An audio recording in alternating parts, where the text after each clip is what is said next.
E. coli bacteria nga nakitaan sa water source sa Monte Alegre lungsod sa Tuburan o ay nakitang hinungdan sa typhoid fever. Guardia giinugan og armas, guardia na musim og kabunggay, ug guardia nga gidunggab sa laing guardia. Kapin sa 30 ka panimalay sa Barangay Careta, gidemolish kaganing ang buntag. Mga residente og Cebu City Hall wala makapangandam. Lawas sa lalaking na missing gikan sa nabanggaan nga pump boat sa kadagatan sa Alcoy, nabangalan dito sa lungsod sa Oslob. Dulan 80 ka kaso sa sunog natala sa kabomberohan sudlang sa 3 ka buwan karong tuiga. Mas daghan kuning tandi sa milabayng tuig.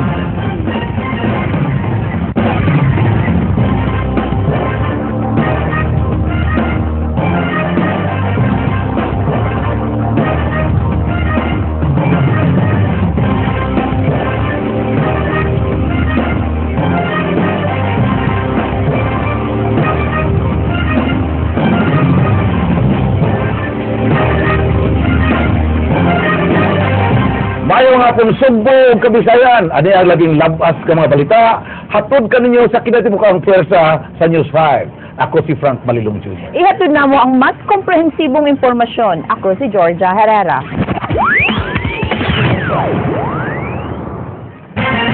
Dulaan sa 80 na kakaso sa sunog ang natala sa Bureau of Fire Protection sudlang sa 3 ka buwan ning tuiga.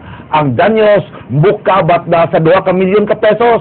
Matod sa Bureau of Fire Protection, mas taas ang datos niini kung itandi sa nakalabay nga tuig. Jinky Bargio, sugin ni May. Sud sa 3 ka buwan gikan sa Enero hangtod Marso, mitala na ang Bureau of Fire Protection og 78 ka mga sunog sa tibok syudad. Mas taas kini itandi sa 50 lang ka mga sunog sa nakalabay nga tuig 2013. Karong buwan na lang diin gisaulog ang Fire Prevention Month, 17 na kasunog ang girespondihan sa mga bombero.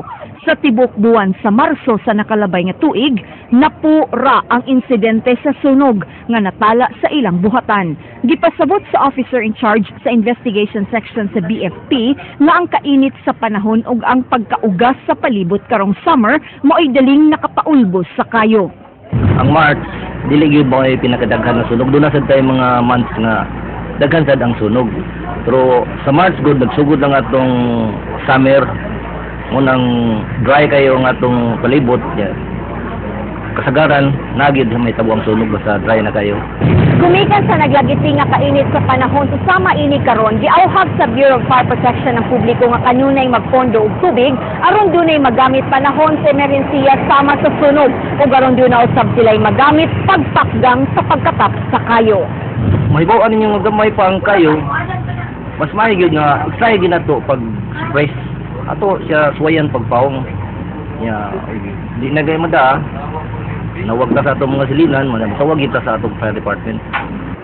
Mukabat na sa kinatibuk ang 2.7 million pesos ang danyo sa tanang sunog sa unang kwarter karong tuiga. Jinky Bargio, News 5. Sa mga bigit nga balita, 3 ka panimay ang hingpit ka naugdaw, samtang 5 ang partially burned sa sunog ang miulbo sa Barangay Babolot pasado alas 5 kagahapon sa hapon. 70 pesos ang gibinaba ng danyo sa maong hitabo. Ryan Sorote, Sugilimi. Nasunog ang ikatulong ang dana sa panimay nga gipanag-iya ni Dr. Eduardo Dampur sa may dalan Tudtud, Sitio Lahing-Lahing, Barangay Mabolo. Nagtinabangay sa pagpawong sa kayo mga residente, apan naglilisod sila og sud sa balay, hinungdan nga daling mikatap ang kayo sa makasigbit nga mga panimay nga pulos ginama og light materials. Listed na mga di patulog ka na kung kayo ka. May kasod. So, karon pagkuha nga nabuto-buto na, nangamba ka namin. Gawa sa kahuot sa lugar, laing nakitang problema sa mga bombero, maong nangawang mga water hydrant nga may ilang gisaligan pagkuha og tubig. Access, ang mga sugat na mo yung access eh.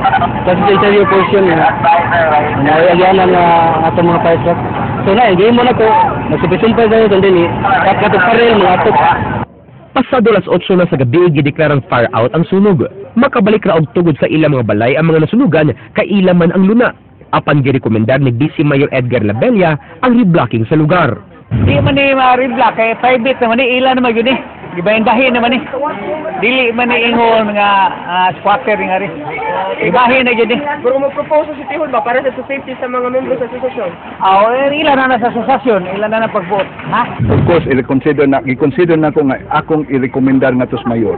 Kay so far so good man ang atong programa sa reblocking. Ryan Sorote, News 5. Ang E. coli bacteria mo'y nakitan sa water sample sa gipahigayong pakisusi sa provincial health authorities. Kini mo hinungdan sa pagkuyanap sa sakit nga typhoid fever sa barangay Monte Alegre sa lungsod sa Tuburan. Sa pagkakaron, wa na badungagi pa ang mga nangasakit sa typhoid fever. King Perez, Sugilimi. Ang result, nakuha na mo karon positive yun for E. coli. Gikumpirmar sa naginusaran Provincial Sanitary Inspector nga kagaw sa tubig mao'y hinungdan sa typhoid fever sa 39 ka mga residente sa barangay Monte Alegre sa lungsod sa Tuburan. Kini ang resulta sa gihimong sanitary inspection sa mga sakop sa Rural Health Unit sa Tuburan ug sa Provincial Epidemiology and Surveillance Unit Conpeso. Giingong hugaw sa tao ug hayop may posibleng hinungdan sa E. coli bacteria kay way tabon og proteksyon ang ilang kuhaanan og tubig. Gawas ni ini wa sila igong pansayan. Mag-dedicate sa doon sa ibabaw niya. Kuhan, mawari sa ubos ang tubig. Aran of water nila, padung silang source. Niyaman sa ubos nilang source. So, dapat kunan dito i-improve pag ipokya. Lakip nga nagpositibo ang mga kasikbit nga barangay sa Monte Alegre kay sama sila kahimtang sa water source. Gitambaga na karon ang mga mulupyo nga mogamit og chlorine sa tubig gawas nga pabukalan kini. Nang hatag sa chlorinated stock solution ang ilang buhatan, diin 2 teaspoons ang ibutang matag 2 ka galon sa tubig. Dili pud man tabo nga dili makainom ang tao, bisan pa og i-boil ni mga water for drinking, nga tong isaligo, nga tong i-toothbrush, dili man boil, so mura gihapon. Girekomendar ni ini nga selyuhan ang tabon sa source sa tubig, pagbutang og lababo ug dida na ang pagpanglaba duol sa water source. Ang Rural Health Unit sa maong lungsod mo'y gitahasan sa ilang rekomendasyon. Ang LGU yun, ang Rural Health Unit, aware naman sila ani.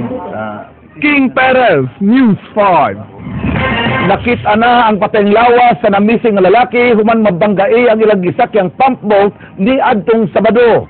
Samtang wa pa makadawat sa marine protest ang Maritime Industry Authority kung Marina 7 sa giyong pagbangga sa barko o sa pump boat. Juliet Hainar, Sugilimi. Nabangalan sa tulo ka mananagat sa barangay Lagundi sa lungsod sa Uslob ang patayng lawas ni Christopher Agitong, 32 anyos pasado alas 6 kagabi. Si Agitong nalakip sa tulo ka mananagat na sakay sa pump boat nga giingong nabanggaan sa usa ka langyawng barko nga MV Sunroad Yatsuka niadtong Sabado sa hapon sa kadagatan sa lungsod sa Alcoy. Samtang matod ni Attorney Jose Kabatingan sa Marina 7 nga wa pa sila'y nadawat nga marine protest gikan sa kapitan sa barkong Panamanian registered MV Sunroad Yatsuka nga gikan pa sa nasod nga China. Wa pa sab nila masuta kung dunay special permit ang maong barko sa pag-operate dinhi sa nasod. Kini sab mao ilang gihuwat nga report gikan sa Marina Central Office. Hangtod nga wa pa sila resulta sa investigasyon sa Coast Guard, di pa nila masayran kung unsa ang posibleng kalapasan nga nahimo sa barko ug ang silot batok kanila. Supposed to be Capricorn Untang Marina, pero as of now, wa pa may na-receive ng marine protest. Nung lagi na, ito pa man i-investigate o i-check pa na nato. Julie Tainar, News 5. Nasagmuyo ang mga residente sa sitio Mahayahay, Barangay Careta sa gihimong pag-demolish sa ilang mga panimay kaganina. Lakip nga wa kauyo ng Cebu City Hall kay matud pa wa sila sulti sa maong demolisyon. Apan matud sa sheriff nga miserve sa court order niadtong miaging tuig pagipahibaw ang mga apektadong residente. Leslie Caminada Vistil, Sugindimi. Human sa 1 week, apas ug tehero, dinhi na usab sa sitio Mahayahay sa Barangay Careta, gipahigayon ang demolisyon. Gida ni Sheriff Edelberto Suarin ang court order gikan kang presiding judge Pamela Baring Uy nga nagmando nga ngayon ang i-demolish ang dapit nga adunay kapin 30 ka panimay. Ang mga mulupyo sa dapit wa makauyon sa kalit nga pagbaklas sa mga panimay. Si Tatay Felipe Kinsa nag-inusara, igo na lang nagpahiyom ug miingon nga sa karton ug kariton na lang siya mopuyo. May lang order niya naguba may bayad mo kay yun na sa labaw ang ilang labaw Sugot man, kamisan daw mga ultimo, kuyog na lang. So yung unta nga tigaan sa utak pagtagad ning mga kabus ba. Dili kay ang ilang paminawon kang mga kwartahan, mga dato may paminawon mo tay tuyo na mo nga kining ato sang pamalaod. Timbang-timbangon sa unta nila. Ang kasagmuyo sa kadaghanan mausab ang gigbati sa kagamahanan sa Dakbayn sa Sugbo sa gihimo sa sheriff. Mato ni City Administrator Dr. Lucille Mercado nga unta nakig-alayon sila sa City Hall aron maplanuhan ang relocation site. They coordinate with us. Wala man ta mo wave sa ato ang responsibility, no? Pero dili sa din ana nga dili sila magpahibaw nato or ganun kunin, all of a sudden we will just be burdened with the responsibility of taking care of them right away. Tigil dali man nila. Dipinsa sa sheriff nga sa miaging tuig pa sila nagpahibaw ug wa siya mahimo kung nagmaghay ang mga mulupyo. Notified na sila ma'am. Ug ato pa nga di sila manunga dili ko ka-implement. Notified dili naman sila ma'am. February 18, 2013 pa na-issue ang writ of demolition.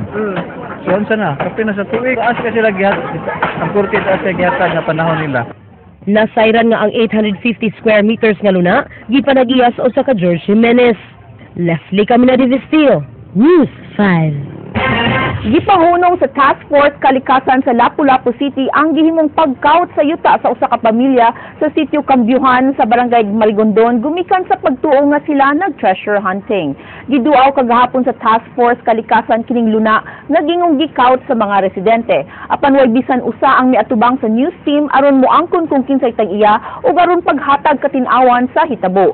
Matud sa mga silingan, septic tank ang buhaton apan natinga sila kay milawm na kini og maayo. Ang barangay officials nang hunaw nga way kasayuran sa hitabo apan nisaad sila nga susihon ang aligasyon. Di sa matud pa sila mutugot bisan unsang treasure hunting activities sa ilang lugar. Sa alang kasuha ma'am, ug mo maari wa mi kahibaw nga amo lang ipasosi pud sa among mga tanong, di ba, sa among Task Force Kalikasan kay ang barangay wa kalibutan.